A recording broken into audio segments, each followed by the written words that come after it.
Baik, jumpa lagi bersama kami Sonal Lampung TV. Bersama kita membangun Lampung. Baiklah, kita akan berbincang-bincang sama Bung Depi DJ. Apa sih DJ Sange ya? Dulu ya. Dulu.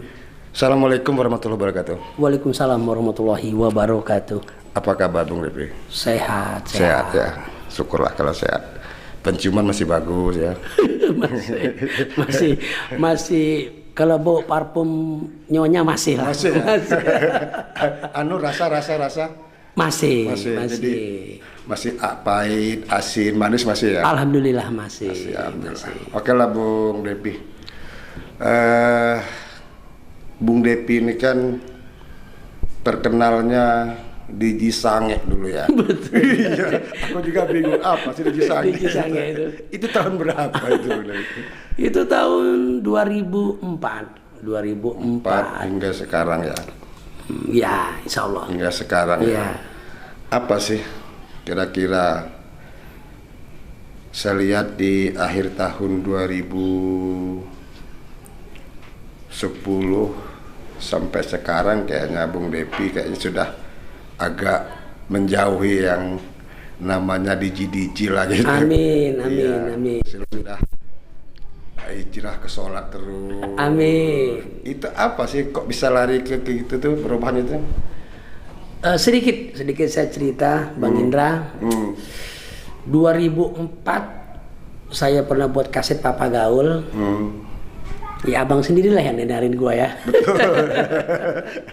Saya bisa tenar karena Bang Indra. Saya dikenal orang di Lampung Tengah ini karena Bang Indra. Betul. Jasa Bang Indra selalu saya ingat. Saya ingat, mungkin sampai mati saya ingat. Maka saya dikenal orang di Lampung Tengah ini karena jasa Bang Indra. Dari 2004 saya buat kaset remix, kita sama-sama kan. Saya berjuang di musik remix. Sehingga saya sedikit terpeleset ke narkoba. Oh itu ya. Nah, karena remix itu kan identik dengan narkoba. Saat itu inek Bang Indra, inek. Jadi setiap saya main, saya show, sama Aneka Papa Gaul dulu. Iya. Itu pasti mabok. Itu pasti mabok ya. Pasti mabok. Jadi kalau nggak mabok gimana? Nggak happy, nggak enak, nggak pede. Nggak pede ya. Saya pasti mabok. Iya. Bayangin Bang Indra berapa tahun? Dari 2004 sampai 2019. Saya pakai narkoba. Narkoba ya. 2019 bulan 7 itu saya terkena serangan jantung. Bayangin. Saya terkena serangan jantung yang ngebuat saya itu kayak saat itu saya pasti mati Bang Indra. Dari perasaan gitu ya. Dibawalah saya ke rumah sakit. Nggak mampu rumah sakit Bandar Jaya, dibawa ke Bandar Lampung. Sampai Bandar Lampung saya diobatin jantung saya segala macam, tetap sakit. Penderitaan saya selama 2 tahun.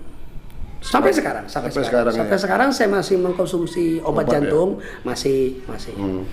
1 tahun Bang Indra. Itu bayangin, saya mau ke kamar mandi saja, mau pipis ya, mau buang air kecil, itu merangkak. Sakitnya bukan main Bang Indra. Itu di tahun 2019? 2019. Sakitnya bukan main, karena narkoba itu tadi. Terus sakit itu? Jadi sakit itu gini Bang Indra, apa ya, akhirnya saya berobat ke apa namanya itu sih kalau di luar medis, herbal lah segala macam, itu bantu saya sana sini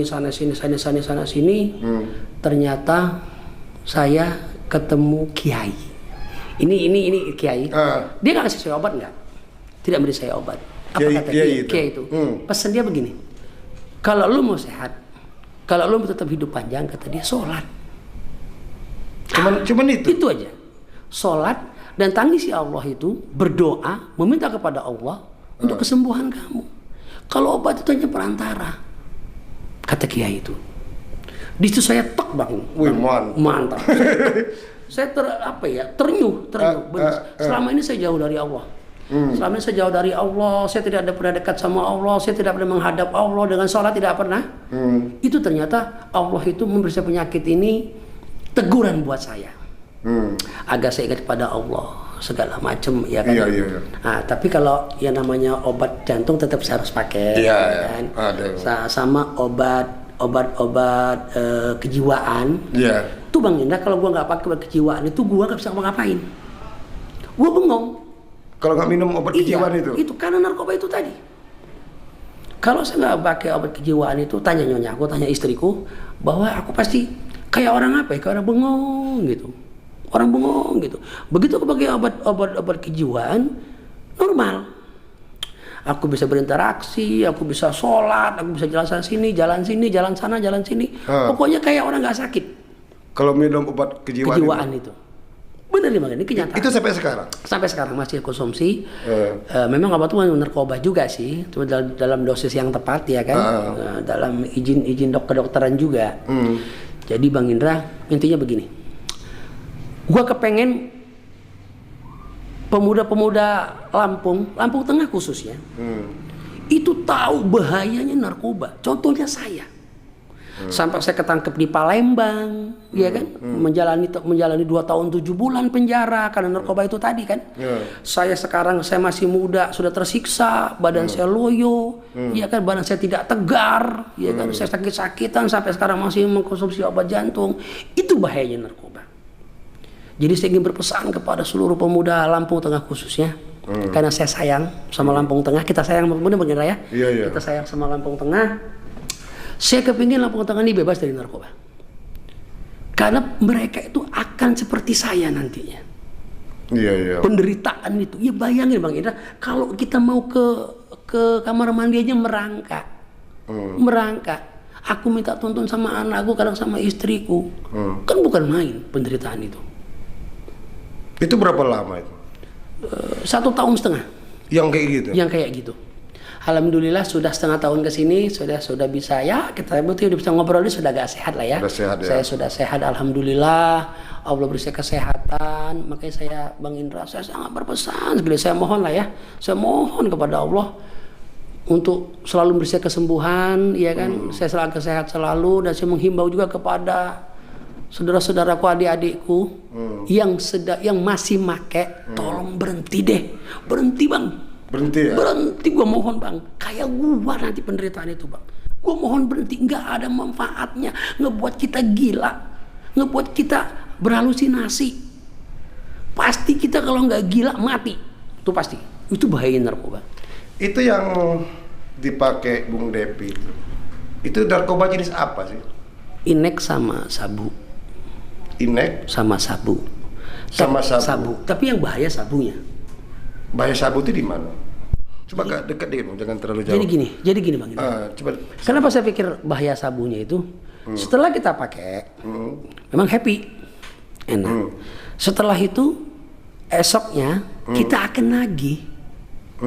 Maka sering terjadi curahan mor, perampokan, segala macam. Kenapa? Mau beli sabu itu tadi. Dia selalu nagih, dan nagih. Jadi artinya banyak lari ke kriminal juga. Ya, itu salah satunya. Salah satu narkoba. Salah satunya itu. Nah, bukan sabu itu kan sama inek itu kan beda. Ya, kalau inek itu kan kayak tablet. Iya, betul. Kalau sabu itu bangsa kayak kristal itu. Betul. Itu cara kerjanya gimana sih itu?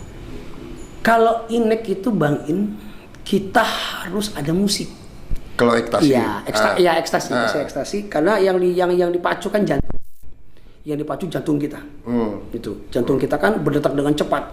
Itu kita harus bergerak, harus joget dengan musik.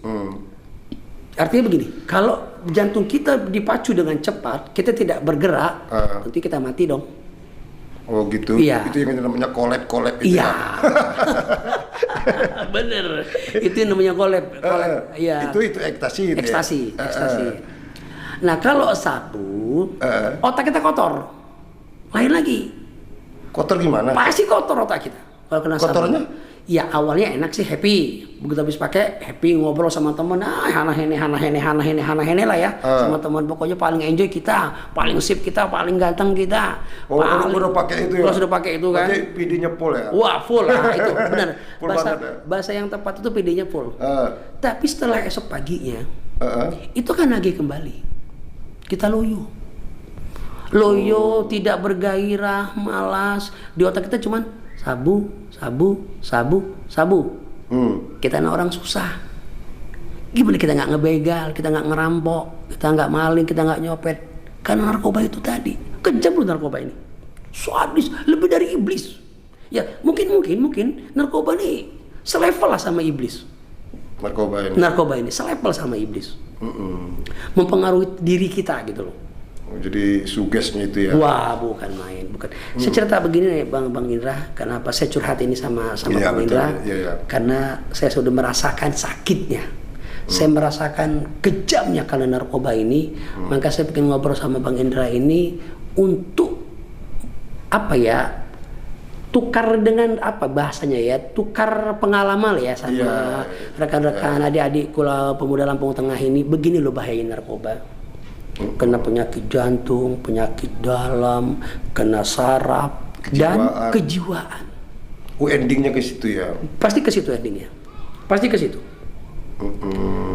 Cuman aku pernah tanya teman-teman yang udah lama yang selet yang aku pakai dari 2004 loh sampai 2019.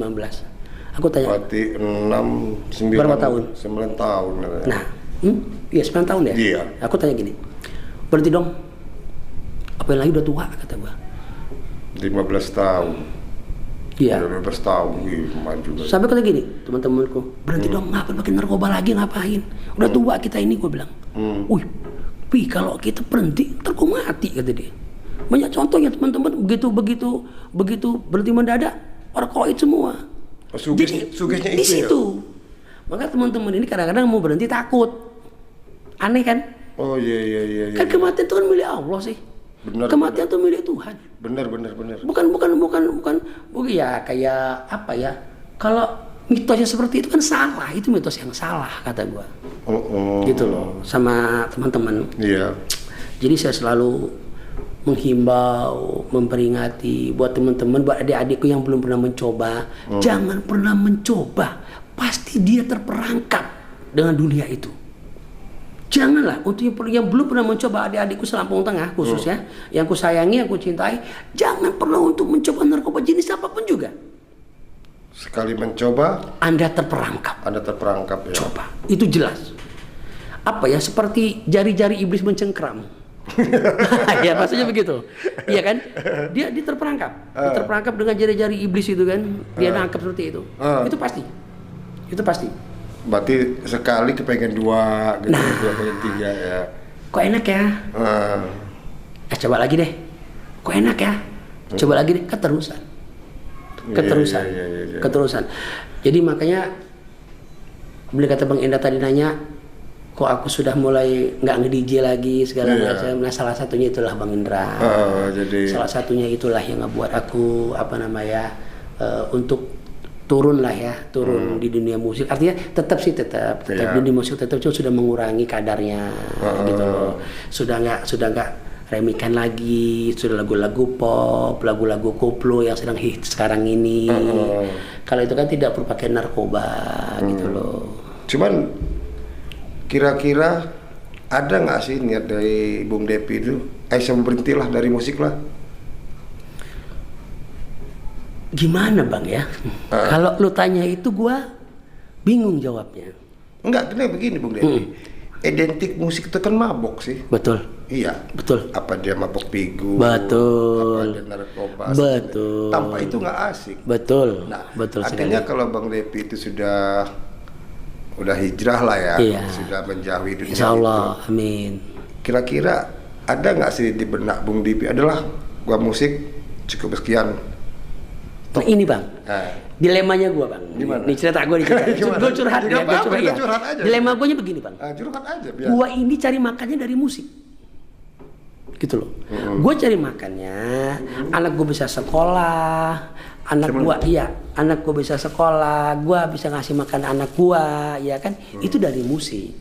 Karena skill gue, kebiasaan gue itu cuman di musik. Artinya gue nih pekerja seni, Bang. Pekerja seni gitu loh. Jadi gue berkarya, tapi gue menghasilkan uang untuk hidup anak istri gue. Gitu ya. Kalau Om Irama saja bisa hit sampai umur 70 tahun lebih tanpa mabok, masa iya gue nggak bisa? Iya juga ya. Pak Haji Oma itu tanpa mabok loh tanpa ya. mabok loh itu. Sekarang umurnya 75 tahun lebih. Iya kan? Iya. Bisa. Masa iya gue nggak bisa? Banyak contoh baiknya kayak Mansur S, ya kan sampai sekarang tetap berkarya walau sudah tua tanpa mabok. Artinya banyak contoh yang baik juga, Bang In. Kan itu tadi aku bilang aku cari makannya pakai dari musik. Aku pekerja seni gitu loh. Kalau niat untuk berhenti ada sih. Kalau aku sudah ada usaha lain. Cuma saat ini Allah masih kasih lewat musik rezekinya. Lagi bilang, aku dilema ngejawabnya gitu loh. Cuman artinya udah ada lah ya. Ada lah, Bang. Artinya adalah gua stop lah. Ada. Artinya mungkin ada penerus anak apa gitu yang akan meneruskan di bidang itu. Iya, betul. Jadi artinya kan gini, ya bisa lebih fokus lah ke ibadahnya ya. Betul, amin. Yang jelas kita mikir besok job ini betul. pendapat aku loh. Betul bang. Jadi gini bang, kadang-kadang memang karena di musik ini kita sampai lalai di atas. Dia kadang gini bang, sedang jam 12 kita lagi di atas panggung, ajan. Nah itu. Berhenti musik kan, kita musra tuh males kadang-kadang kalau sudah di panggung. Jadi lewat sholat zuhur. Ya itu benar kata abang. Kadang-kadang dilemanya di situ. Tapi kan ya pelan-pelan lah insya Allah lah bang ya. Kalau Tuhan kasih gue rezeki lain, kerjaan lain, gue pengen berhenti dari musik. Gue pengen turun gunung lah bahasanya ya. Udah capek. Tapi juga. Itu musik itu punya Bung Depi sendiri kan? Iya betul. Bukan punya orang kan? Betul bukan punya. Artinya memang usaha kita di situ loh ya. Di situ. Sound system punya kita, apa punya kita ya. Betul. Ya, berarti dilema juga ya. Betul. Makanya aku bilang, aku susah ngejawabnya, iya kan? Enggak, aku kira tadi itu Bung Depi itu panggilan gitu loh. Oh Bung Depi ini ada job nih. Oh enggak. Aku di musik ini, tolong dijiin gitu. Enggak. Oh, enggak. Berarti punya kita sendiri ya. Alhamdulillah udah bisa beli sound sendiri gitu loh. Jadi usahaku ya di musik saat ini bang gitu. Cuman bang PPKM ini hancur bang, nggak boleh terima job. Tapi ya gimana ya, kita memikirkan saudara-saudara kita yang dampak COVID ini kan banyak yang sakit, banyak yang meninggal. Jadi kita harus maklum lah. Kita hanya bisa berdoa, insya Allah COVID ini berlalu bang. Itu. Ya kalau bicara PPKM sih. Ya gimana ya, memang dari pusatnya begitu. Betul bang, betul. Jadi dari perintah instruksi presidennya turun ke bawah. Betul. Jadi artinya kita nggak bisa nyalahkan, oh ini salah, betul, ini salah. Betul. Karena itu udah peraturan presiden dan juga wabah ini kan dunia. Bukan Lampung Tengah sendiri. Iya betul. Dunia. Betul. Jadi mau nggak mau ya kita harus ikut dan terima dengan hati lapang. Iya, cuma dari satu sisi juga ya kita harus artinya harus mencari solusi apalah di PPKM ini yang bisa menghasilkan uang tapi itu tidak melanggar. Betul. Iya, saya kira begitu. Iya, doa saya seperti itulah bang. Iya. COVID ini berlalu supaya kami orang pekerja seni ini bisa berkarya kembali. Coba katanya udah dilonggarin itu. Dia dilonggarkan oleh Pak Bupati. Kemarin sempat ketemu juga sama beliau. Seniman-seniman diundang oleh beliau ke sana, ya kan? Ya dikasih kelonggaran lah ya. Seperti besok ini kan sudah ada edarannya tuh bang. Tanggal 23 dibuka. Tanggal 23 dibuka sampai tanggal 6 gitu loh. Berarti 3 hari? 5 hari. 5 hari ya. Ya kan berarti kan dah dilonggarkan. Kalau selama ini kan memang ditutup benar. Nggak bisa bener ya. Ya berarti udah ada pelonggaran berarti ya Mudah-mudahan bisa jalan lah ya. Iya. Ya, kalau gitu walaupun dia pelan-pelan. Ya, Intinya gitu Bang. Intinya benar kata Bang tadi itu. Intinya terima dan bersabar. Iya. Karena dampak itu semua. Semua. Bukan kita Bukan sendiri. kita aja. Bukan musisi sendiri, Iya, bukan pedagang betul. sendiri. Betul. Bahkan pengusaha-pengusaha besar itu, ada salah satu teman saya perlu saya sebutkan lah. Itu pengusaha besar lah. Artinya kenapa saya bilang besar? Dia usaha itu udah main 30-an tahun. 30 tahun Bang ya. Di usaha itu mungkin segitu besar dalam miliaran tidak gede ya. Itu sekarang buka steam loh. Buka steam mobil. Iya. Mobil apa motor? Buka steam mobil. Karena nggak jalan. Dari bisnis miliaran itu tadi. Iya. Dia di bidang percetakan. Sekarang dia ke bisnis mobil, ke steam mobil. Iya. Yang udah recehan berarti jadi recehan ya. Iya. Oh iya. Nah, iya, itu. iya. Artinya ya bukan musisi sendiri gitu loh semuanya. Ya maksud Abang tolak ukur kita ke dia lah ya. Nah, itu loh. Iya. Artinya itu tadi, jadi ya kita bermohon aja lah Kepada Allah. Iya, makanya gimana ya, ngomongnya bingung juga saya. Iya. Memang susah kok Bang. Susah. Ini wabah. Kita nyikapin ya. Susah. Pemimpin kita susah, kita rakyat susah, ya kan? Ya, benar kata Bang tadi tuh, kita berdoa, bersabar, mohon pada Allah, COVID ini cepat berlalu. Paling gitu deh Bang. Oke lah, sebelum kita akhiri ini Ya. bincang-bincang kita, terima kasih udah ngobrol panjang lebar. Iya, makasih gua nih Bang. Terima kasih gua nih. Dari seni dan narkoba sampai di PPKM. PPKM. Apa pesan-pesan Bung Depi untuk adik-adik, saudara-saudara, ataupun kakak-kakak yang ada di Lampung Tengah ini, khususnya penggunaan narkoba ini? Coba silakan. Jadi gini Bang, makasih waktunya. Jadi gini Bang, saya berpesan kepada saudara-saudaraku selampung Tengah yang masih pakai narkoba, aku mohon, saya pribadi mohon untuk berhenti deh.